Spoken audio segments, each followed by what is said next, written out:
Hello student, अस्सलाम वालेकुम। मैं हूं सर मुबशिर और आप देख रहे हैं मेरा channel learn math with Mubashir. तो चलिए आज हम एक्सरसाइज 1.5 करते हैं। 9th class chapter number 1 exercise 1.5। तो इस एक्सरसाइज में हम डिटर्मिनेंट मैट्रिसेस के डिटर्मिनेंट के बारे में पढ़ेंगे। तो पहला क्वेश्चन है हमारा, find the determinant of the following matrices. Different matrices हमें दिए गए हैं तो उसके हमने डिटर्मिनेंट फाइंड करने हैं। तो चलिए शुरू करते हैं। लेकिन शुरू करने से पहले अगर आपने मेरा चैनल सब्सक्राइब नहीं किया तो चैनल को सब्सक्राइब कर लें और बेल आइकॉन को भी प्रेस कर लें ताकि मेरी ताज़ा तरीन वीडियोज़ आपको मिलती रहें और आप अपना नॉलेज जो है वो बढ़ाते रहें। तो चलिए क्वेश्चन की जानिब बढ़ते हैं। एक्सरसाइज है हमारी एक्सरसाइज नंबर 1.5। तो 4 क्वेश्चन है, ए बी सी डी 4 हमें पार्ट्स दिए गए हैं, हमने फाइंड करने हैं इनके डिटर्मिनेंट। तो क्वेश्चन नंबर 1 है, पहला मैट्रिक्स है हमारे पास ए जिसकी वैल्यू है -1 1 2 0। इसका डिटर्मिनेंट फाइंड करने का तरीका, ये डिटर्मिनेंट का साइन होता है, दो पैरेलल लाइनें लगाते हैं, इधर भी लगाएंगे और इधर भी लगाएंगे। मैट्रिक्स का डिटर्मिनेंट निकालने का तरीका ये होता है कि अगर एक matrix A B C D 4 element हों, फॉर एग्जांपल किसी मैट्रिक्स के ए के, तो उसका डिटर्मिनेंट हमने कैसे निकालना होता है। उसका डिटर्मिनेंट निकालने का तरीका ये होता है कि ए को बी से मल्टीप्लाई करें माइनस सी को बी से मल्टीप्लाई करें, यानी ए और डी को मल्टीप्लाई कर देते हैं, माइनस का साइन लगा के सी और डी को मल्टीप्लाई कर देते हैं। इसका मतलब है सबसे पहले डायगनल, इसको डायगनल बोलते हैं। तो सबसे पहले आप डायगनल के एलिमेंट को मल्टीप्लाई करते हैं जो कि ए और डी है, माइनस लगाते हैं, उसके बाद इसको हम एंटी डायगनल बोलते हैं, तो बाद में एंटी डायगनल के एलिमेंट को मल्टीप्लाई कर देते हैं। तो ए डिटर्मिनेंट हमारा क्या होगा, डायगनल है -1 इंटू 0 -1 इंटू 2, 0 -2, तो हमारा आंसर आएगा -1। ए डिटर्मिनेंट हमारा क्या आएगा, -1। तो इसी तरह सेकंड पार्ट है हमारा बी। बी हमें दिया गया है 1 3 2 -2। तो इसका हम फाइंड करेंगे डिटर्मिनेंट। तो बी का डिटर्मिनेंट इधर भी लिखें, 1 3 2 -2 इधर भी लिखें।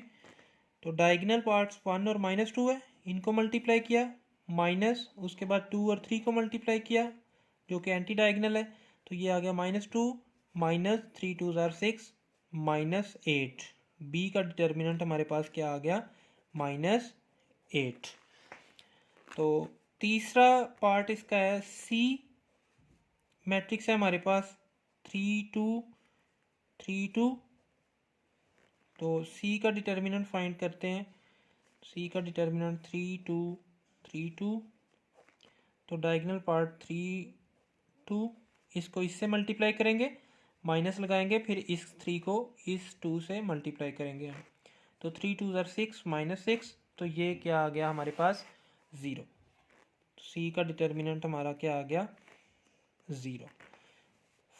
पार्ट नंबर 4 है डी। मैट्रिक्स हमें दिया गया है 3 2 1 4।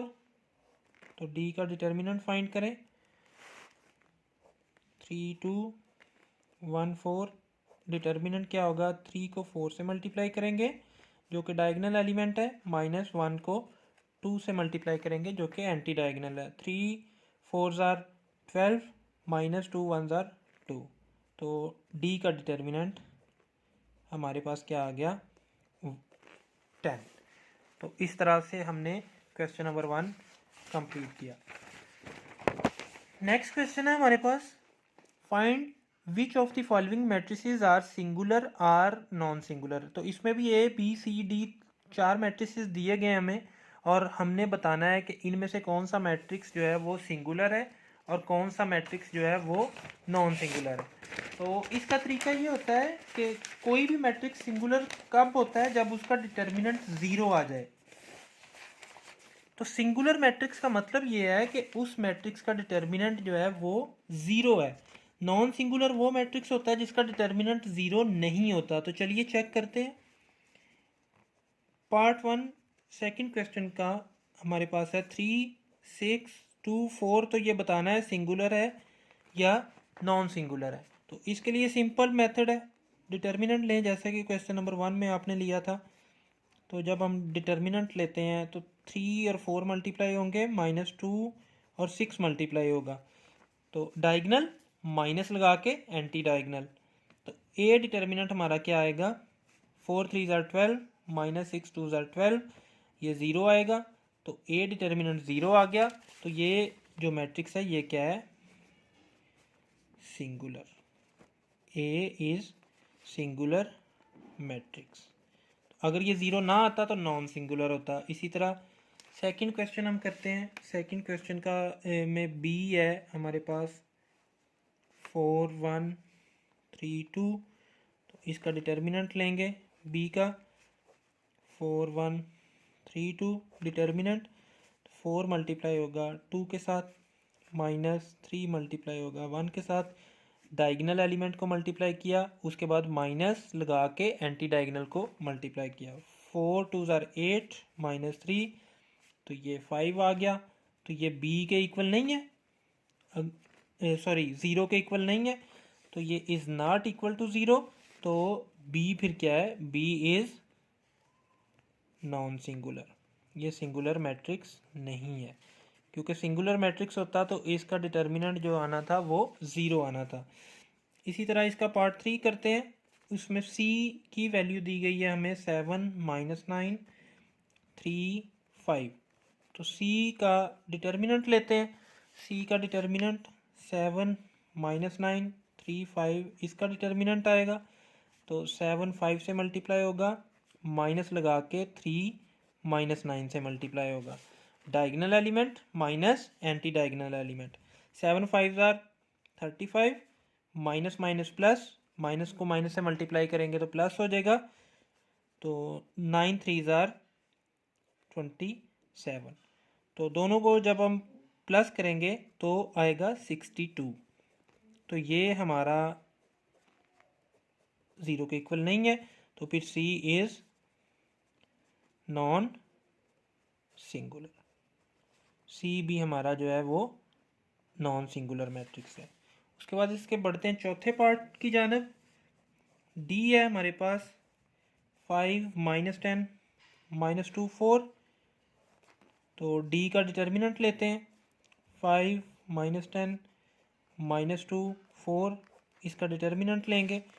तो डायगनल एलिमेंट 5 और 4 हैं, माइनस लगाएंगे, -2 और -10 है। एंटी डायगनल एलिमेंट तो 5 4 ज़ार 20, minus minus plus, plus minus minus, 10 2 ज़ार 20। तो ये ज़ीरो के इक्वल आ गया। तो डिटर्मिनेंट डी का हमारे पास ज़ीरो के इक्वल आ गया। इसका मतलब है डी इज़ सिंगुलर मैट्रिक्स, क्योंकि इसका डिटर्मिनेंट जो है वो ज़ीरो आ गया है। अगर ज़ीरो नहीं आता तो फिर नॉन सिंगुलर होता। चलें क्वेश्चन नंबर 3 की जानब बढ़ते हैं। क्वेश्चन नंबर 3 क्या है, find the multiplicative inverse if it is exist of each. आपने पहले पिछली एक्सरसाइज में हमने एडिटिव इनवर्स फाइंड किया था। किसी भी मैट्रिक्स का एडिटिव इनवर्स जो होता है वो उसका माइनस साइन माइनस कर दें एलिमेंट्स के, तो वो एडिटिव इनवर्स होता है। मल्टीप्लिकेटिव इनवर्स निकालते हैं हम, उसका एक फार्मूला होता है, वो हम क्वेश्चन में देखेंगे।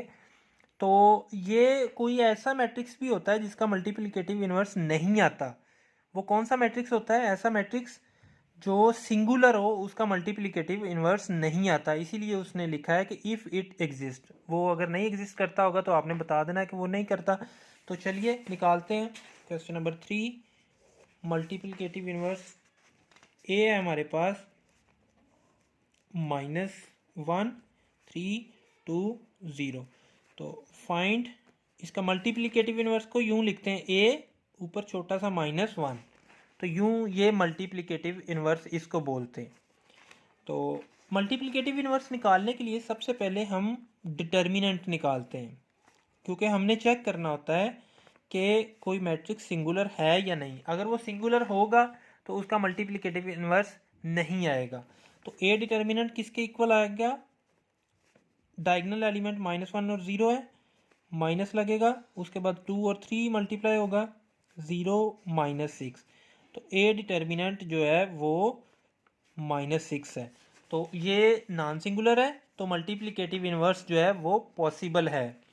उसके बाद हम लेंगे अर्जाइंट। अर्जाइंट ए ये हमने फाइंड करना है। तो ये फाइंड करने के लिए हम क्या करते हैं, हम ए लिखते हैं।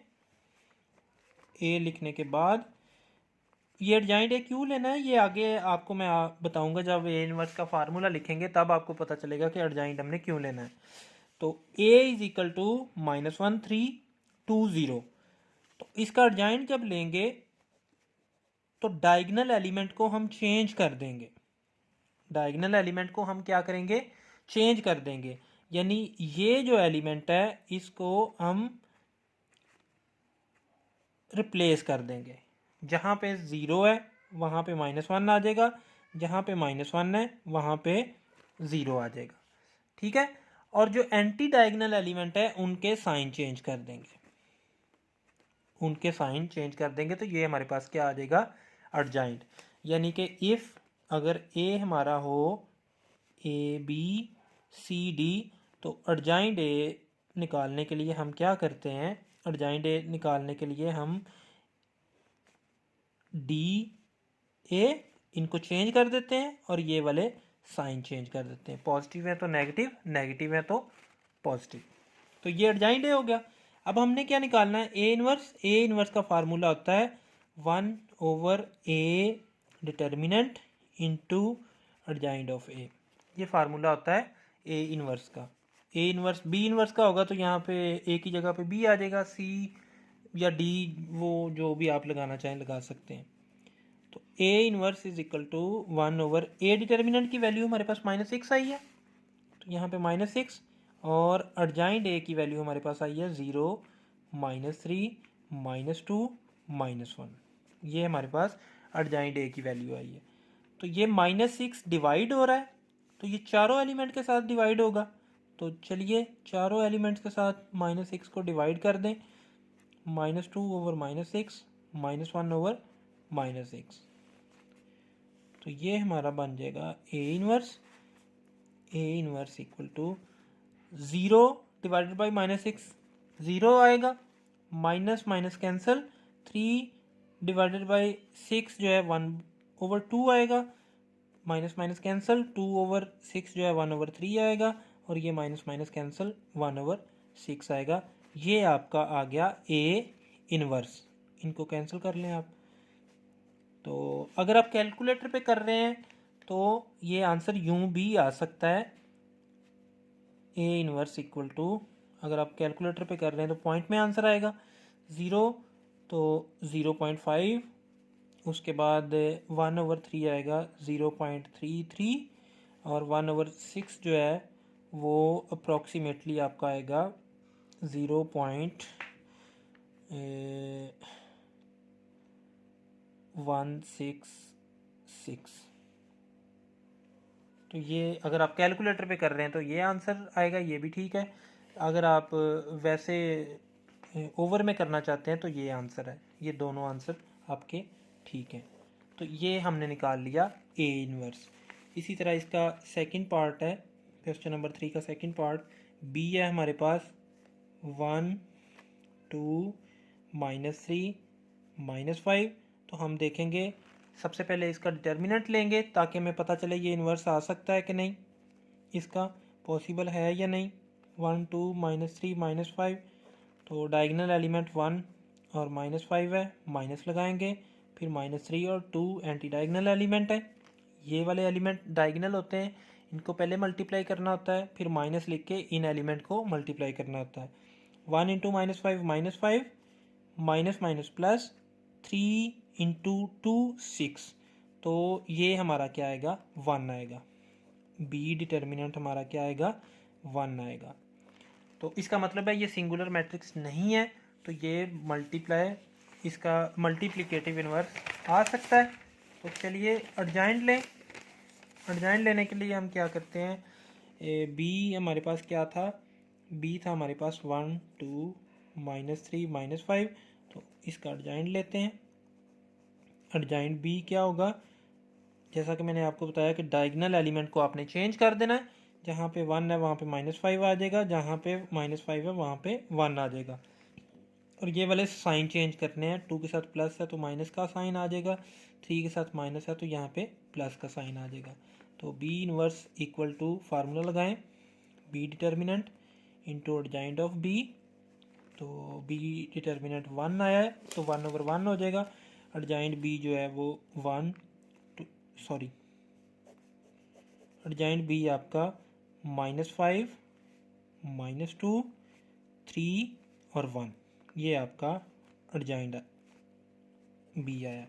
तो 1 को किसी भी चीज़ से मल्टीप्लाई करें या डिवाइड करें उसको कोई फ़र्क नहीं पड़ता, तो इसलिए इसका आंसर यही आएगा, -5 -2 3 1, ये आपका आंसर आ गया बी इनवर्स। तो उसके बाद सी, थर्ड क्वेश्चन, सी जो है वो है -2 6 3 -9। तो सबसे पहले हम क्या करेंगे, सबसे पहले हम देखेंगे कि इसका डिटर्मिनेंट क्या आता है। तो सी का डिटर्मिनेंट इक्वल टू -2 6 3 -9। तो ये सी का डिटर्मिनेंट इक्वल टू, देखें, -2 इंटू -9, माइनस का साइन दरमियान में आएगा, 3 इंटू 6। तो -2 -9 मल्टीप्लाई करेंगे तो 18, -6 को 3 से मल्टीप्लाई करेंगे तो ये भी 18। तो सी डिटर्मिनेंट आपका 18 -18 0। तो सी इज़ सिंगुलर। अब आप देख रहे हैं कि ये सिंगुलर मैट्रिक्स आ गया, so C inverse is not possible. तो जो सिंगुलर मैट्रिक्स होता है उसका इन्वर्स जो होता है वो पॉसिबल नहीं होता, तो इसलिए ये पॉसिबल नहीं है। तो इसी तरह 4 करते हैं हम। डी हमारे पास मैट्रिक्स है 1/2 3/4 1 2। तो डी डिटर्मिनेंट 1/2 3/4 1 2 डिटर्मिनेंट। तो इसका डायगोनल एलिमेंट क्या है, 1/2 इंटू 2 माइनस लिखेंगे 1 इंटू 3/4। तो ये 2 2 से कैंसिल हो गया, 1 आया, -1 मल्टीप्लाई होगा तो 3/4। तो अब हम इसका एलसीएम लेंगे। एलसीएम 1 के नीचे कुछ भी नहीं है तो एलसीएम आएगा 4 एलसीएम आएगा। तो हम इसको सॉल्व कैसे करेंगे, यहाँ पे 1 के नीचे कुछ भी नहीं है इसलिए 4 को डायरेक्टली मल्टीप्लाई करेंगे 1 के साथ, 4 आ जाएगा, माइनस ये सेम है तो 3 आ जाएगा। तो ये आपका डी डिटर्मिनेंट 1/4 आ गया। तो वो बच्चे जिनको एलसीएम का पता नहीं चलता, इस तरह से कुछ बच्चे ऐसे हैं, जब मैं स्कूल पढ़ाता हूँ या अकेडमी पढ़ाता हूँ तो चूँकि 9th क्लास है तो बच्चे इतने नहीं कुछ डेवलप होते मेंटली कि वो इस चीज़ को समझ सकें। तो उनकी आसानी के लिए मैं बता दूं कि एलसीएम अगर आपको ऐसे नहीं पता चल रहा तो आपने क्या करना है, आपने डिनोमिनेटर दोनों के सेम कर लेने हैं, दोनों फ्रैक्शंस के डिनोमिनेटर आपने सेम कर लेने हैं। जैसे ये 4 है तो इसका डिनोमिनेटर भी 4 होना चाहिए, लेकिन यहाँ पे 4 नहीं है तो फिर हम क्या करेंगे, इसको मल्टीप्लाई कर लेंगे और डिवाइड भी कर देंगे 4 के साथ, वो एक ही बात हो जाएगी। अगर हम 4 को 4 से काट दें तो आंसर 1 ही आएगा, मतलब 1 मल्टीप्लाई बाय 4 डिवाइडेड बाय 4 एक ही आंसर आता है जो कि ऊपर है। तो ये बन जाएगा 4/4 -3/4।